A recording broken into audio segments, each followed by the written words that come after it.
नमस्कार मित्रांनो, स्वागत आहे तुमचं आपल्या पॅशनेट जर्नी या यूट्यूब चॅनलवर। मित्रांनो, आजचा व्हिडिओ सुरू करण्यापूर्वी खूप महत्त्वाची गोष्ट मी सांगणार आहे की आज 8 फेब्रुवारी आहे आणि जे आपले शिक्षक भरतीसाठी प्रेफरन्स जनरेट करण्याची आज शेवटची तारीख आहे। मित्रांनो, ही तारीख वाढू शकते, परंतु प्रेफरन्स आजच जनरेट करून घ्या, कारण जनरेट तुम्ही 8 फेब्रुवारी पर्यंत करू शकतात, परंतु लॉक करण्याची तारीख 9 तारीख आहे। आता बऱ्याच जणांचा असा प्रश्न आहे की मॅडम आम्हाला प्रेफरन्सच आले नव्हते, आमचं एज्युकेशन क्वालिफिकेशन ओके होतं बट आम्हाला प्रेफरन्स आलेच नव्हते, तर आम्हाला अजून जनरेट करायचे बाकी आहे। तर मित्रांनो, ज्यांचा प्रॉब्लेम होता की ज्यांचं क्वालिफिकेशन ओके होतं आणि ज्यांना प्रेफरन्स आलेले नव्हते, तर त्यांना आज म्हणजे कालपासूनच सुरू झालेले आहे। तुम्हाला येतील, पूर्वीचे प्रेफरन्स डिलीट करा आणि पुन्हा प्रेफरन्स जनरेट करा, तुम्हाला प्रेफरन्स येऊन जातील। ज्यांना प्रेफरन्स आलेले नाहीये तर मित्रांनो, तुमचं एज्युकेशन क्वालिफिकेशन पूर्ण नसेल, कारण की मी मला जेवढ्या काही कमेंट आल्या त्यावरूनच सांगते की काही विद्यार्थी नुसते डीएड वाले आहेत, त्यांचं डीईटी आणि सीटीईटी नाहीये आणि ते मेसेज करताय की मॅडम मला प्रेफरन्स आले नाहीये, तर नुसतं डीएड असणाऱ्यांना प्रेफरन्स येणार नाही, कारण की ज्यांचं डीएड आहे त्यांना पेपर 1 किंवा 2 क्वालिफाईड असायला पाहिजे। ज्यांचं बीएड आहे तर त्यांना प्रेफरन्स येतील, तर कोणते 9 ते 10चे, 1 ते 5चे येणार नाही, ही गोष्ट लक्षात ठेवा। बीएड आहे तुमचं, मग तुम्हाला वरचे प्रेफरन्स येतील, त्यातही तुम्हाला बीसीए वगैरे तुमचं असेल तर तुम्हाला प्रेफरन्स येणार नाही। आता कुणाला प्रेफरन्स येणार आहे आणि कुणाला येणार नाही मी तुम्हाला पुढे डिटेलमध्ये तर सांगणारच आहे, परंतु तुम्हाला एक गोष्ट सांगायची की ज्यांचं असं होतं की क्वालिफिकेशन ओके आहे परंतु प्रेफरन्स आलेले नव्हते, तर त्यांना आता तुम्ही पुन्हा रिफ्रेश करून घ्या, प्रेफरन्स जे काही आलेले आहेत ते डिलीट करा आणि पुन्हा जनरेट करा, प्रेफरन्स येऊन जातील। परंतु ज्याचं क्वालिफिकेशन नाहीये मित्रांनो, त्यांना प्रेफरन्स येणार नाही। आता जी डेट वाढवून सगळेजण विचारत आहे, तर मित्रांनो वाढवून मिळेलच, कारण बरेच जणांचे काही टेक्निकल इश्यूज आहेत जे सॉर्ट करण्याचं काम चालू आहे, परंतु वाढवून मिळेल हे मी आज सांगते, परंतु हे 100% शुअर नाही, कारण की आपल्याला कुठून ऑथेंटिक आयुक्त कार्यालयामधून माहिती आलेली नाहीये। शक्यतो ज्यांना प्रॉब्लेम नाहीये, ज्यांचे ओके प्रेफरन्स आलेले आहे, ज्यांना काही इश्यूच नाहीये, तर त्यांनी जे काही तुमचं सॉर्ट करायचे आहे, प्रेफरन्स लावायचे आहेत ते लावून घ्या आणि लॉक करून घ्या। पुढे डेट मिळाली जरी तरी ज्यांना प्रॉब्लेम आहे त्यांना प्रेफरन्स लावण्यासाठी पुढे संधी मिळेल, परंतु म्हणजे सगळ्यांचा लोड नंतर येणार नाही। तुम्हाला माहिती आहे की कालही 4 ते 6 या वेळेमध्ये पोर्टल बंद होतं, त्यांचं काही टेक्निकल इश्यूज वगैरे असतील। म्हणजे काय आहे की 1 लाखापेक्षा जास्त, म्हणजे जवळजवळ 1.5 लाख विद्यार्थी आहे, 1.5 लाखापेक्षा जास्त विद्यार्थी आहे जे पोर्टलवर ऍक्टिव्ह आहेत, प्रेफरन्स बघणं, जनरेट वगैरे ह्या गोष्टी चालू आहेत। त्यामुळे काय होतं की टेक्निकल इश्यू येऊ शकतो, त्यामुळे ज्यांना ओके आहेत ना, त्यांनी दिलेली जी ड्यू डेट आहे तोपर्यंत प्रेफरन्स लॉक करून घ्या। ज्यांचे इश्यू होतील त्यांच्यासाठी वाढवली जाईल, परंतु 100% खात्रीपूर्वक सांगता येणार नाही, परंतु मला असं वाटतं की 100% वाढवली डेट जाऊ शकते, कारण विद्यार्थ्यांचे इश्यूज आहेत त्यामुळे वाढवली जाऊ शकते। जर इश्यूज नसते तर कदाचित वाढवली गेली नसती डेट पुढे, कारण शुक्रवारपर्यंत त्यांनी फायनल डेट याचसाठी ठेवलेली आहे, पुढे शनिवार आणि रविवार ते कंटिन्यू करतील आणि कदाचित डेट सोमवारपर्यंत जाऊ शकते, परंतु कदाचित ऑथेंटिक इन्फॉर्मेशन आल्यावर मी तुम्हाला सांगणार आहे। आता मूळ मुद्दा जो आहे की बरेच जण विचारते की मॅडम आम्हाला प्रेफरन्स आलेले नाही, आमचं काय, किंवा तुम्ही बऱ्याच प्रमाणामध्ये जे काही पोर्टलला मेसेजेस वगैरे करत होते, तर त्यासाठी काल पुन्हा एक सूचना आलेली आहे। तर यामध्ये कुणाला प्रेफरन्स आले नाही, कुणाला प्रेफरन्स येऊ शकतात, काय टेक्निकल इश्यूज आहेत, तर याबद्दल आपण बघणार आहोत, त्यामुळे व्हिडिओ पूर्ण बघा। बघा फ्रेंड्स, काल 7/2/2024 रोजी पोर्टलवर पुन्हा सूचना आलेली आहे। ज्यांना प्रेफरन्स जनरेट होण्याचा प्रॉब्लेम होता किंवा का जनरेट झालेले नाहीयेत, तर ते तुम्हाला यामधून कळणार आहे। याचबरोबर आपण बऱ्याचशा महत्त्वाच्या गोष्टींवर बोलणार आहोत, त्यामुळे व्हिडिओ पूर्ण बघा। बघा मित्रांनो, आजची कार्यवाही पवित्र पोर्टलवर दिनांक 5/2/2024 जाहिरातीनुसार उमेदवारांच्या पात्रतेप्रमाणे प्राधान्यक्रम उपलब्ध झालेले आहेत किंवा नाही याची खात्री करण्यासाठी जाहिराती व प्राधान्यक्रम उपलब्ध करून देण्यात आलेले आहे। मला इथे एक गोष्ट तुम्हाला क्लिअर सांगायची मित्रांनो, तुम्हाला प्राधान्यक्रम आलेले आहे तर तसे तुम्ही त्याचे सिक्वेन्स लावू नका किंवा लॉक करायला जाऊ नका। तुम्हाला जे प्राधान्यक्रम आलेले आहेत त्या प्राधान्यक्रमानुसार जाहिराती बघा आणि जाहिरातींमध्ये तुम्हाला जागा आहे का हे थोडंसं क्लिअर करून घ्या, कारण खूप जणांचं असं आहे की प्राधान्यक्रम आलेले आहे परंतु जाहिरातीमध्ये त्यांना जागा नाहीये, किंवा जाहिरातींमध्ये जागा आहे परंतु प्राधान्यक्रम आलेले नाहीये। त्यानुसार ज्या उमेदवारांना प्राधान्यक्रम जनरेट झालेले नाही त्यांची निवेदनं ईमेलवर प्राप्त झालेली आहेत। सदर निवेदनांची पडताळणी केली असता त्यामध्ये उमेदवारांकडून आवश्यक माहिती अचूक नोंद स्वप्रमाणपत्रामध्ये न केल्याने योग्य ते प्राधान्यक्रम उपलब्ध होत नसल्याचे निदर्शनास आले आहे। तुम्हाला त्यावेळी खूपदा म्हणजे सर्वांनीच सांगितलं होतं आणि मी देखील खूपदा सांगितलं होतं की तुम्ही जर तुमची शैक्षणिक पात्रता किंवा व्यावसायिक पात्रता किंवा TET CTT म्हणजे कशाच्याही बाबतीमध्ये जर चुकीची गोष्ट जर भरली तर तुम्हाला प्राधान्यक्रम जनरेट होणार नाही आणि हेच आता काही विद्यार्थ्यांच्या बाबतीमध्ये झालेलं आहे. आता कुणाच्या बाबतीमध्ये झालेलं आहे तर याबद्दल बोलूया आपण. याशिवाय खालील प्रकारच्या पात्र उमेदवारांना तांत्रिक कारणास्तव त्यांच्या शैक्षणिक अर्हतेनुसार प्राधान्यक्रम जनरेट झाले नसल्याचे दिसून येत आहे. या बाबतीमध्ये अडचणींचे निराकरण करण्यात आलेले आहे. आता या पात्र उमेदवारांना प्राधान्यक्रम जनरेट होत आहेत. बघा आता कुणाला जनरेट झाले नव्हते आणि आता कुणाला जनरेट होत आहेत हे बघून घ्या. अशा पात्र उमेदवारांनी त्यांचे पूर्वीचे जनरेट केलेले प्राधान्यक्रम डिलीट करून नव्याने प्राधान्यक्रम जनरेट करणे आवश्यक आहे. मी तुम्हाला आधीही सांगितलं व्हिडिओच्या सुरुवातीला, ज्यांना प्रॉब्लेम होता त्यांचा सॉर्ट झालेला आहे, प्राधान्यक्रम डिलीट करा आणि पुन्हा जनरेट करून बघा. आता ते कोण उमेदवार आहेत ते बघा. तदनंतर त्यांना पात्रतेप्रमाणे प्राधान्यक्रम जनरेट होतील याची नोंद घ्यावी. सर्वात 1 नंबरचा मुद्दा आहे BSc पदवी प्राप्त उमेदवारांनी त्यांच्या पदवीचे विषय केमिस्ट्री अशी नोंद न करता त्यांनी organic chemistry, inorganic chemistry, physical chemistry इत्यादीची नोंद केली आहे. अशा उमेदवारांना जनरेट झालेले नाही तर त्यांना नुसतं केमिस्ट्री टाकायचं होतं, कारण की यामध्ये भरपूर सब्जेक्ट आहेत. त्यानंतर दुसरा मुद्दा आहे मित्रांनो,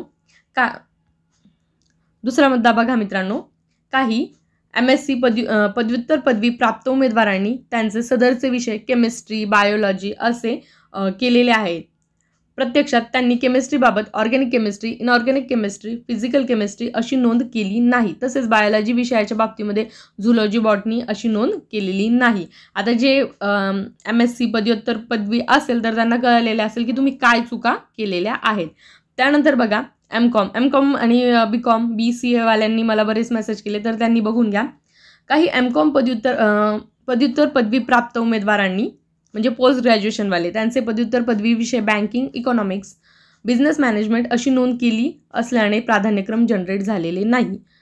उपरोक्त 1 व 3 म्हणजे पहिला जो मुद्दा आहे आणि तिसरा मुद्दा यांना आता आवश्यक प्राधान्यक्रम जनरेट होत आहे. म्हणजे ज्यांनी हा जो तिसरा मुद्दा आहे म्हणजे MCom वाल्यांनी ही नोंद केलेली नव्हती म्हणून प्राधान्यक्रम तेव्हा जनरेट झाले नाही, आता होत आहे. परंतु त्याचबरोबर जो पहिला मुद्दा आहे ज्यांचं केमिस्ट्री होतं आणि त्यांनी मग ऑर्गॅनिक वगैरे हे केमिस्ट्री टाकलं तर त्यांना देखील जनरेट होत आहे. हा जो दुसरा मुद्दा आहे यांचा विषय वेगळा आहे, यांना सध्या जनरेट होत नाहीये. चला पुढचा मुद्दा आहे काही उमेदवारांना 9वी ते 12वी करिता खाजगी व्यवस्थापनाचे प्राधान्यक्रम वयोमर्यादाच्या कारणास्तव जनरेट झाले नसल्याचे दिसून येत आहे. या अडचणीचे निराकरण लवकर करण्यात येत आहे. आता बघा मित्रांनो, हा जो मुद्दा आहे ना, यामुळे मी म्हणत आहे की कदाचित डेट वाढवू शकते, कारण काही उमेदवारांना वयाचं कारण सांगून प्राधान्यक्रम आले नाही. परंतु तुम्हाला माहिती आहे की 31 म्हणजे आपली एक्झाम ऑलरेडी लास्ट इयरला झालेली आहे आणि जो GR सांगत होता, GRनुसार असं होतं की 2 वर्ष तुम्हाला कोविडमुळे 31 डिसेंबर 2000 पूर्वीची जी भरती होणार होती तर त्यासाठी वय वाढून मिळालेलं होतं. परंतु तरी देखील काही उमेदवारांना प्राधान्यक्रम जनरेट झालेले नाही आहेत. तर त्याचमुळे मित्रांनो आता त्यांचा जो प्रॉब्लेम आहे तो सॉल्व्ह होईल. आता जरी 2024 आलं असलं तरी तुमचं वय हे जुनं पकडलं जाणार आहे. जुनं म्हणजे कधीचं? फेब्रुवारी 2023 पूर्वीचं. आणि त्यातही तुम्हाला 2-2 वर्षाचं प्रत्येकाला रिलॅक्सेशन मिळालेलं आहे, ओपनला सुद्धा आणि कास्टला सुद्धा. तर त्यामुळे ओपनचं 38+2 होतं आणि कास्टचं 43+2 म्हणजे प्रत्येकाला 2-2 वर्षाचं रिलॅक्सेशन मिळालेलं होतं. कारण 31 डिसेंबर 2023 पूर्वी जेवढ्या परीक्षा झाल्या त्या सर्वांना, मग तुमची एक्झाम जी आहे ती फेब्रुवारी 2023 मध्ये झालेली आहे. तर मग हा जो इश्यू येत होता तो सॉल्व्ह करण्यात येत आहे, अजून झालेला नाहीये, त्यामुळे कदाचित डेट वाढू शकते. प्राप्त ईमेलवरील संदेशांना योग्य उत्तर दिली जात आहेत. प्रत्यक्षात वरील बाबींशी संबंधित असलेल्या ईमेलमधील अडचणींचे निराकरण झालेले आहे. ईमेलची संख्या पाहता उत्तर प्राप्त होण्यासाठी प्रतीक्षा करावी असे आवाहन केले आहे. त्यानंतर कार्यालयामध्ये अभियोग्यताधारकांनी गर्दी करू नये, केवळ ईमेलचा वगैरे वापर करावा. ईमेलद्वारे जास्तीत जास्त शंकांचे निरसन केले जाईल असं त्यांनी सांगितलेलं आहे. बघा मित्रांनो, इथे काय आहे की मेल करा. मी तुम्हाला आधीही सांगितलंय मेल वगैरे करा, जेणेकरून तुमची उत्तरं तुम्हाला पटकन मिळतील. आणि तिथे जाऊन गर्दी करण्यात अर्थ नाही आहे. तिथं प्रत्यक्षात जाऊन वेगवेगळ्या गोष्टी होणार नाही. बट तुमचं काय आहे की तुमचे जे इश्यू आहे टेक्निकल आहेत, मेसेज वगैरे जेवढे जास्त जातील, मी कालही सांगितलं होतं, तर तेवढे तुमचे इश्यूज जे काय आहे ते सॉल्व्ह होतील. बघा मित्रांनो, यामधून तुमच्या काही प्रश्नांची उत्तरं आलीच असतील. आता मला काल एक प्रश्न आला होता की BCA आहे तर BCA नंतर B.Ed आहे, तर मग आम्हाला आमचे प्राधान्यक्रम आलेले नाहीये. तर मित्रांनो BCA वाल्यांना आलेलेच नाहीये, कारण की तुम्ही जर 1 ते 8 पर्यंत 1 ते 8 किंवा 1 ते 10वी पर्यंत मित्रांनो तुमचा जो सब्जेक्ट आहे म्हणजे तुमचं ग्रॅज्युएशनचे सब्जेक्ट आहे ते शालेय अभ्यासक्रमामध्ये येत नाही. तुमचा ग्रॅज्युएशन म्हणजे सध्या तरी जी भरती प्रक्रिया आहे तुमच्या ग्रॅज्युएशनच्या सब्जेक्टनुसार तुम्हाला प्राधान्यक्रम येत आहे, ना की तुमच्या बीएड मेथडनुसार. डीएड तर 1 ते 5 सर्व विषयांसाठी आहे. बीएडची जी मेथड जी आहे ना मित्रांनो, काही जणांचं ग्रॅज्युएशन एका सब्जेक्टामध्ये आहे, तो सब्जेक्ट तुमचा बीएडला आहे, त्याचबरोबर आणखी एक सब्जेक्ट आहे. परंतु तुमची बीएडला ते 2 सब्जेक्ट जरी असले, ती मेथड जरी असली तरी ग्रॅज्युएशनमध्ये तुमचा जो सब्जेक्ट आहे ना त्यानुसार तुम्हाला प्राधान्यक्रम येत आहे. आता 2-1 कमेंट माझ्या लक्षात आहेत, त्यात मी तुम्हाला क्लिअर करते की इंग्रजी विषय आहे म्हणजे स्पेशल इंग्रजी विषय घेऊन ग्रॅज्युएशन पूर्ण करणाऱ्यांना इंग्रजी विषयाचे तर प्राधान्यक्रम आलेलेच आहे. त्यांची बीएड मेथडमध्ये इंग्रजी प्लस हिस्ट्री आहे, परंतु ग्रॅज्युएशनला त्यांचा हिस्ट्री नाहीये. मग अशा वेळी काहींना हिस्ट्रीचे प्राधान्यक्रम आले आहे तर ते विचारत आहेत. तर मित्रांनो मी तुम्हाला एक गोष्ट क्लिअर सांगते की सुरुवातीपासून म्हणजे जो काय आपला क्रायटेरिया आहे की तुमचा पदवीला तो विषय पाहिजे, असे प्राधान्यक्रम पाहिजे. मग तुम्हाला हिस्ट्री आलाय तर तुम्ही हिस्ट्रीचे देऊ नका. परंतु काही विद्यार्थी असे आहेत की ज्यांचे ग्रॅज्युएशनला 2 सब्जेक्ट आहे, मग त्यांना दोन्ही विषयाचे प्राधान्यक्रम आले तर तुम्ही देऊ शकता. परंतु ज्याचा एकच विषय आहे ना तर ते देऊ शकत नाही, मग बीएडची मेथड असली तरी देखील, कारण ग्रॅज्युएशनच्या सब्जेक्टनुसार प्राधान्यक्रम आहेत. यामध्ये नंतर गोंधळ होईल डॉक्युमेंट व्हेरिफिकेशनला, त्यामुळे मी ही गोष्ट क्लिअर करते. आता अजून एक कमेंट होती की हिंदी विषय आहे, स्पेशल हिंदी विषय घेऊन ग्रॅज्युएशन पूर्ण केला आहे आणि एक सब्जेक्ट त्यांचा फक्त कंपल्सरी सब्जेक्ट म्हणून इंग्लिश सब्जेक्ट त्यांचा एकच होता, परंतु त्यांचं स्पेशल ग्रॅज्युएशन हे हिंदीमध्ये झालेलं आहे ग्रॅज्युएशन. तर मित्रांनो मग अशा वेळी त्यांचं म्हणणं आहे की मला इंग्रजीचे देखील प्रेफरन्स आले, परंतु इंग्रजी जरी तुमचा एक सब्जेक्ट होता तर तुमचं स्पेशलायझेशन हिंदीमध्ये झालेलं आहे, नाही की इंग्लिशमध्ये. इंग्लिश हा विषय घेऊन तुम्ही इंग्लिश लँग्वेज घेऊन तुम्ही ग्रॅज्युएशन नाही केलेलं, एक कॉम्प्लिमेंटरी सब्जेक्ट होता, त्यामुळे तुम्ही इंग्लिशचे प्राधान्यक्रम देऊ नये, जेणेकरून तुम्हाला भविष्यामध्ये जर तुमचं इंग्रजी भाषेमध्ये सिलेक्शन झालं तर तुमचं लँग्वेजमध्ये तुम्ही ग्रॅज्युएशन केलेलं नाहीये, त्यामुळे मला तुम्ही हिंदी लँग्वेजमध्ये ग्रॅज्युएट पूर्णतः 5 सब्जेक्ट हिंदी असल्यामुळे. तर बाकी मग तुमची इच्छा जर तुम्हाला द्यायची असतील, परंतु जर मग पुढे डॉक्युमेंट व्हेरिफिकेशनमध्ये प्रॉब्लेम होऊ शकतो, कारण त्यांनी पुढे बीएड देखील हिंदीमध्येच केलेला आहे, इंग्रजी फक्त तुमचा एक सब्जेक्ट होता. तर ही एक गोष्ट आहे. तर त्यामुळे मला तुम्हाला यामधून क्लिअर करायचं आहे की या गोष्टीमुळे मग एखाद्याला एक्स्ट्रा आलेले आहे.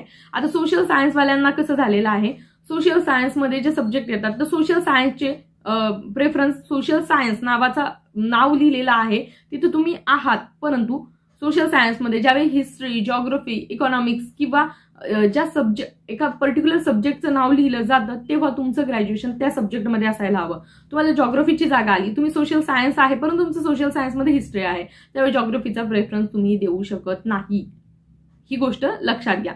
आता ज्यांना प्रेफरन्स आले नव्हते त्यांचं तुम्हाला क्लिअर झालेलं आहे, जे मोस्ट ऑफ 9वी ते 12वीचाच हा इश्यू आहे तर त्यांचं झालेलं आहे. 1 ते 8 मध्ये ओके आलेलं आहे, परंतु मला कालच्या ऑब्झर्वेशनमध्ये एक लक्षात आलेलं आहे, तुम्ही बघा काही ठिकाणी हिंदी मीडियमच्या जागा आहेत, परंतु तुम्हाला जे प्रेफरन्स आलेले आहे त्यामध्ये मराठी मीडियम असं दाखवलेलं आहे. आणि तुम्हाला बऱ्यापैकी माझं म्हणणं आहे की मुंबईच्या जागा आहेत त्या मुंबई, तर तिथे मराठी मीडियमच्या शाळा तुम्हाला प्रेफरन्समध्ये दाखवल्या आहे, ऍक्च्युअलमध्ये त्या हिंदी मीडियमच्या आहे आणि त्या लँग्वेजेससाठी नाहीये, त्या वेगळ्या लँग्वेजसाठी जागा आहे, परंतु प्रेफरन्स आलेले आहे. अशा वेळी ते प्रेफरन्स देऊ नका. त्याचसाठी मी सांगत आहे की प्रेफरन्सचा आणि ज्या ओरिजिनल ऍड आहे त्याचा थोडासा अभ्यास करा, थोडेसे वेळ जाईल. कारण कसं आहे मित्रांनो, तुम्ही प्रेफरन्स दिला आणि तिथं सिलेक्शन झालं आणि ओरिजिनल ऍडमध्ये तिथं जागाच नाहीये असं जर झालं ना, कारण हा टेक्निकल इश्यू जरी असला ना तरी देखील त्याचं जे काही साईड इफेक्ट्स तुम्हाला सहन करावे लागतील, कारण की तुमचं दुसरीकडे होऊ शकतंय ना, तुमचे मार्क्स आहेत तुमचं दुसरीकडे होऊ शकतं, परंतु ती जागा आली आणि तुम्हाला असं वाटलं की बाबा इथे म्हणजे दिसत आहे मला जागा, परंतु तुम्ही जाहिरातच बघितली नाही, तर ही चूक तुम्ही करू नका. मला हेच या व्हिडिओमधून सांगायचं आहे. असे बरेचसे प्रश्न आहेत, म्हणजे विद्यार्थ्यांचे खूप मोठे मोठे प्रश्न पाठवले आहे, मला शक्य तेवढ्या प्रश्नांना मी उत्तरं दिली आहेत, परंतु आता मी स्पेशल तुमच्या कमेंटचा नेक्स्ट व्हिडिओ घेऊन येईल, ज्यामध्ये तुम्ही छोटे छोटे जरी प्रश्न विचारले असतील त्याचे उत्तर मी देण्याचा तिथे प्रयत्न करणार आहे. तेव्हा तो व्हिडिओ खूप महत्त्वाचा आहे, म्हणजे तुमच्या मनातही तो प्रश्न असेल तर तुम्ही तो व्हिडिओ बघा, जेणेकरून तुम्हाला तुमच्या सगळ्या प्रश्नांची उत्तरं मिळतील. आणि अशाच अपडेटसाठी तुम्ही आपलं पॅशनेट जर्नी हे चॅनल सबस्क्राईब केलं नसेल तर पटकन सबस्क्राईब करून घ्या आणि त्याच्या बाजूचा बेल आयकॉन देखील नक्की प्रेस करा, म्हणजे तुम्हाला माझ्या येणाऱ्या सर्व व्हिडिओची नोटिफिकेशन वेळेत मिळत जातील. चला तर मग मित्रांनो, पुन्हा भेटूया अशाच नवीन अपडेट सोबत. तोपर्यंत चॅनल सोबत राहा. धन्यवाद.